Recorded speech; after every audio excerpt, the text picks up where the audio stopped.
सारी बातें याद आ गई। ये मैंने क्या कर दिया, एक संत का अपमान करके आया, मेरे से भूल हो गई।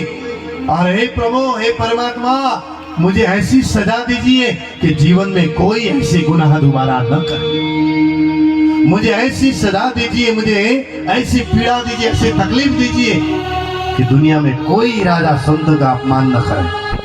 और जो राजा सत्ता में आने के बाद, जो राजा सत्ता में आने के बाद संत का अपमान करते हैं, और उसका क्या हाल होता है धीरे धीरे समय बता देता है। इसलिए संत का अपमान कभी नहीं करना चाहिए। इसलिए मुझे माफ कर दीजिए, सजाएं दीजिए हे प्रभु परमात्मा। ऐसे करके जब कह रहे थे, बटुक ब्राह्मण बाहर आकर के कहने लगे, अलक निरंजन भिक्षाम देई। अब राजा परीक्षित दौड़ते हुए रोते हुए गए, अरे भगवान जी ने संतों को भेजा है। जाकर के दंडवत प्रणाम करके पहले ही अपनी बात सुनाने लगे। अरे संतों, अरे गुरुजन, संत गुरुजन, आपके चरणों में मैं आज एक विनम्र प्रार्थना करने के लिए आया हूँ। आप सब कमंडल उठाइए, हाथ में जल दीजिए और मुझे श्राप दीजिए, मुझे भस्म कर दीजिए। मैं करोड़ों वर्ष तक नरक में जाऊं कोई बात नहीं, लेकिन मुझे ऐसे श्राप दीजिए, लेकिन मेरे जीवन में पीड़ा ही पीड़ा हो, तकलीफ ही तकलीफ हो। मैं इस संत का अपमान करके आया हूं। महाराज गौरमुख नाम करके एक संत गए थे, आगेवान होकर के श्रृंगी ऋषि पीछे ही खड़े थे। लेकिन श्रृंगी ऋषि को इतनी ग्लानि हुई कि श्रृंगी ऋषि रोने लगे, लेकिन बोल नहीं पाए, मुख हो गए। ऐसे ऐसे संत के समान राजा को मैंने श्राप दिया। धिक्कार है प्रभु, इनको क्या सजा, मुझे सजा तो परमात्मा मुझे दे दीजिए। जो मैंने श्राप देने से पहले मेरे जीवा क्यों नहीं निकल गए, आपने मुझे रोक क्यों नहीं दिए। हे माता सरस्वती को याद करने लगे, अरे माता सरस्वती, आप आकर के मेरे जुबान में क्यों नहीं बैठी। जब वेदों का उच्चारण करता हो, ध्वनि चारों ओर निकलने लग जाती है, पूरी और वन में, जंगल में, और पशु पक्षी भी मुंह होकर के वेदों का उच्चारण श्रवण करते हैं। उस समय में तो माता आप आकर के बैठ जाती है। आपने आकर के मेरे जुबान में बैठ करके मुझे रोका क्यों नहीं। माता सरस्वती को याद करने लगे। तो महाराज उस समय में राजा परीक्षित कहने लगे, मैंने समीक मुनि को अपमान किया है, मुझे श्राप दीजिए। गौरमुख नाम के संत ने कहा, हे राजन, आपको सजा मिल चुकी है, सजा मिल चुकी है। आंसू पोंछने लगे। देखिए, जो अभी तक रो रहे थे, आज सजा मिल गई सुन करके आंसू पोंछने। क्या सजाएं मिली गई आपको। तो महाराज उन्होंने कहा, आज के 7वें दिन के बाद आपको तक्षक नाग के डसने से आपकी मृत्यु हुई, श्राप मिल गया। और एक बात बताऊं आपको, ध्यान से सुनिएगा। जब ये शब्द सुनाना तो राजा परीक्षित के चेहरे पे मुस्कुराहट थी। महाराज वही संत होते हैं जिसके सामने अगर काल आकर के ये कहे, यमराज कहने लग जाए, महाराज आप चलिए, आपको लेने के लिए मैं आया हूँ, और उस समय में संत मुस्कुराए, वही संत होते हैं। क्योंकि धरती से जब संत प्राण छूटने लग जाता है ना, यमराज को सामने देख करके मुस्कुराते हैं। क्योंकि उनके जीवन काल में उनका कर्म जो होता है ना, जीवन भर धर्म में ही व्यतीत होता है, और उनकी धर्म और कर्म के कारण और परमात्मा का स्मरण होता है, इसीलिए वो काल से भी डरते नहीं है। राजा परीक्षित भी मुस्कुराने लगे। आहा, जय हो प्रभु, आपकी जय हो, आपकी कृपा, मुझे सजा मिल गई है। मृत्यु को देख करके मुस्कुराने वाले वो संत होते हैं, और मृत्यु को देख करके घबराने वाले वो जीव होते हैं। जीव और आत्मा में यही फर्क है।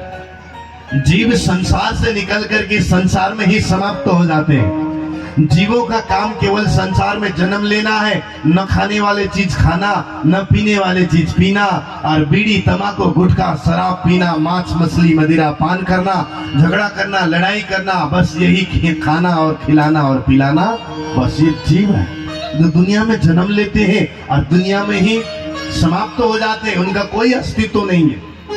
आप अपने घर के आंगन में निकल करके देखिए, घर के आंगन में कितनी मकोड़े घूम रहे हैं, कितनी चिटियां घूम रहे हैं, हजारों हजार चींटियां, और मुख में कुछ न कुछ खाने की चीजें दबा करके जब चलती हैं, उन चींटियों का क्या अस्तित्व है। एक बाल्टी पानी लेकर के, एक डोल पानी लेकर के आकर के हजारों अगर उस मकोड़े के ऊपर में पानी डाल देंगे, उसकी यह लीला समाप्त हो जाती है, उसकी जिंदगी आपके हाथ में है। उसी प्रकार से हम भी कीड़े और मकोड़े की तरह हैं। जब तक अपने स्वरूप का ज्ञान नहीं होगा, केवल खाना पीना सोएंगे, पशुओं की तरह जीवन जीते रहेंगे, उसी कीड़े मकोड़े की तरह हम जिंदगी जी रहे। हम जीव हैं।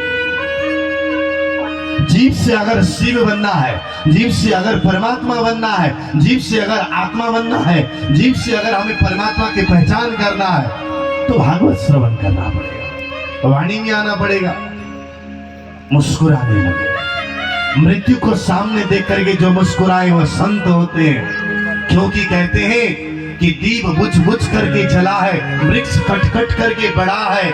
अगर जिस पीड़ाओं से, जिस कष्ट से अगर हमारे जिंदगी में जिंदगी की खुशी आ जाए, और उस पीड़ाओं की आरती उतारनी चाहिए। इसीलिए मुस्कुराने लगे। हाल ही गम दिल का सुनाते जाइए। शर्त इतना है कि जिंदगी में केवल मुस्कुराते जाइए।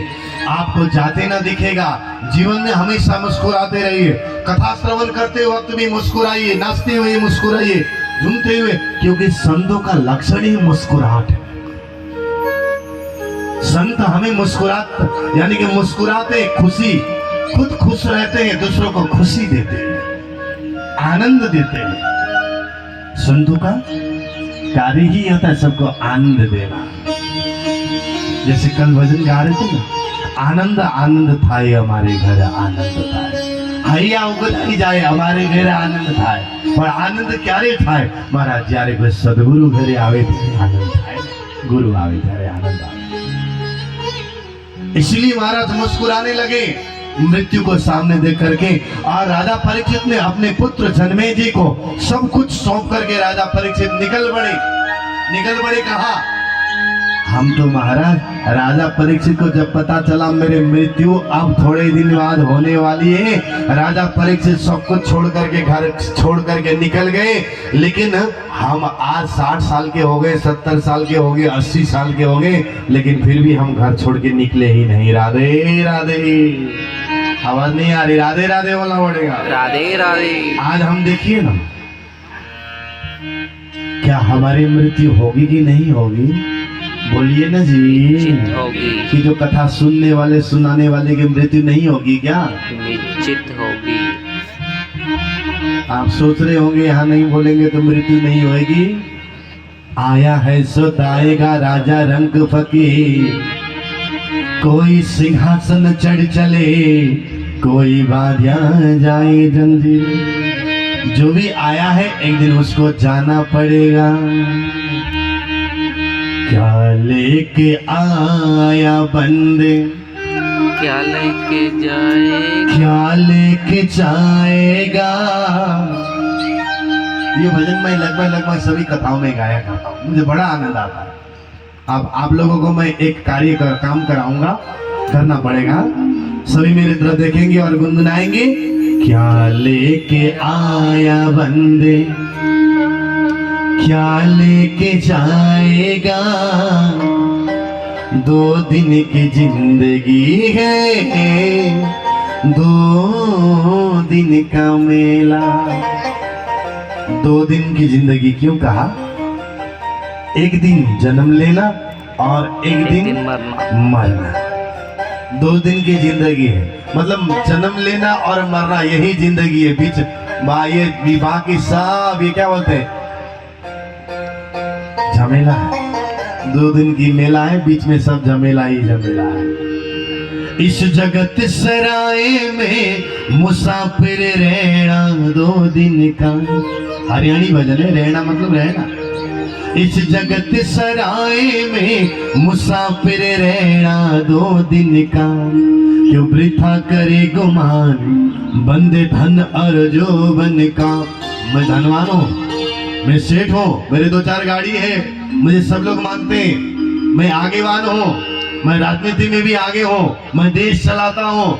कितने देश चलाने वाले आए और चले गए। महाराज, सत्ता केवल 5 वर्ष के लिए होती है, प्रेम अनंत के लिए होता है। और कुर्सी से प्रेम करने से अच्छा सभी के दिल में राज करने से अगर करना शुरू कर देंगे ना तो महाराज अमर हो जाएंगे। अमर केवल देश के लिए, केवल राष्ट्र के लिए सोचेंगे ना, समाज के लिए सोचेंगे ना, तो महाराज ऐसे दिल में बस जाएंगे ना, तो आपके घर घर में फोटो लगा के आपकी पूजा हो जाएगी। राजाओं की भी पूजा होती है, ये मत सोचिएगा राजाओं की पूजा नहीं होती। तो वृथा करे गुमान बंदे धन और जोबन का, नहीं है भरोसा पल का। एक काम करिए तो एक एक हाथ उठाइए, तो सभी अपना अपना दाहिना हाथ उठाइए, एक एक हाथ उठाएंगे और मैं जैसे करूंगा ऐसे चुटकी बजाइएगा। और ये ऊपर की उंगली नीचे आते हुए भी ध्यान दीजिएगा। नहीं है भरोसा पल का, यूं ही मर जाएगा, यूं ही मर जाएगा। 2 दिन की जिंदगी है, 2 दिन का मेला। क्या लेके आया बंदे, क्या लेके जाएगा, क्या लेके आया। सभी हाथ उठा करके ऐसे नहीं, क्या लेके आया बंदे, क्या लेके जाएगा। ऊपर क्या लेके आया बंदे, क्या लेके जाएगा। 2 दिन की जिंदगी है, 2 दिन का मेला। 2 दिन की जिंदगी है, 2 दिन का मेला। इस जगत सराय में मुसाफिर रहना तो तादुड़ा से।